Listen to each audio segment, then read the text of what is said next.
Parts of gingiva. What if I told you that there is more to it than just gums? Every part has a purpose. In this video, we break down the parts of gingiva in a way that actually sticks with visuals and clinical tips you won't forget.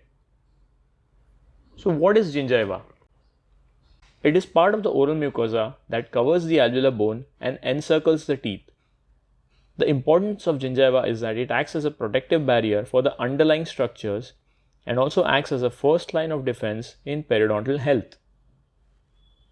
So there are three types of gingiva: free gingiva, attached gingiva, and the interdental gingiva. The free gingiva is an unattached collar-like structure that surrounds the tooth cervically. The attached gingiva is firmly bound and stippled, and it occurs between the free gingiva and the alveolar mucosa. The interdental gingiva occupies the space between the teeth and is present in the interdental area, also called as the interdental papilla. The free gingiva, by definition, is an unattached gingiva that surrounds the teeth in a collar-like fashion. It is not attached to the tooth or bone. It is pale pink and has a smooth surface. It forms the outer wall of the gingival sulcus and is about 1 mm in width. Clinical tip is, the signs for inflammation can be checked here whether gingivitis is present or not. Gingival sulcus. It is a shallow crevice between the tooth and free gingiva. It is also a space between the tooth and the free gingiva. Normally the depth ranges from 1 to 3 mm in health, and it contains gingivo-clavicular fluid. Clinically, the sulcus depth helps in early detection of periodontal disease. Coming to attached gingiva. It is firmly bound to the periosteum of the alveolar bone. It is stippled in appearance or has orange peel-like appearance. The width of attached gingiva in the incisors is 3.5 to 4.5 mm in the maxilla and 3.3 to 3.9 mm in the mandible. It is 1.9 mm in the maxillary first premolar and 1.8 mm in the mandibular first premolars. The measurement is done from the mucogingival junction to the free gingival groove. The interdental gingiva is located between the teeth in the interdental space, and it occupies the gingival embrasure. In terms of forms, it has two shapes. It is pyramidal in the anterior region, whereas it is scroll shape or tent shape in the posterior region. Clinically, this is the area which is prone to early inflammation, and loss of papilla can lead to presence of black triangle, which is an aesthetic concern. Mucogingival junction is the line separating the attached gingiva and the alveolar mucosa. It is an important landmark in any form of periodontal surgery. Clinically, gingiva can be examined in terms of color, contour consistency, probing depths, and the width of attached gingiva.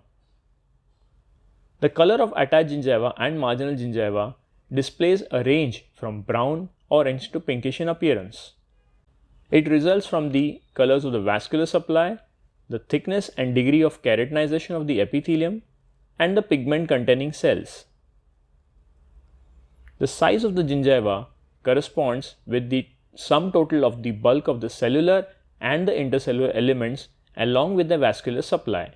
So in case of inflammation, there is increase in the vascular supply and ultimately results in increase in size of gingiva. Contour of the gingiva. The marginal gingiva envelopes the teeth in a collar-like fashion, and it follows a scalloped outline on the facial and the lingual surfaces. Teeth that are labially placed, the contour is accentuated, and for teeth that are lingually placed, the gingiva is horizontal and thickened. The shape of the gingiva in the anterior region. The interdental papilla is pyramidal, whereas in the molars, the papilla is more flattened buccolingually. Coming to the surface texture, the gingiva has an orange peel appearance and is referred to as stippled. It is viewed by drying the gingiva. It is a form of adaptive specialization or reinforcement for function. Consistency of gingiva is firm and resilient in health, and it is due to the collagenous nature and attachment to the mucoperiosteum of the alveolar bone that determines this firmness. The gingival fibers contribute to the firmness of the gingival margin. So to summarize, gingiva is divided into free, attached and interdental parts. Clinical examination is crucial in periodontal diagnosis. The attached gingiva provides mechanical stability. The interdental gingiva is highly susceptible to disease, and the gingival sulcus is normally 2 to 3 mm deep in health. You can find link to MCQs for this topic in the description of the video. We hope you liked the video, and if you did, please subscribe to the channel and leave a comment on this video. Thank you.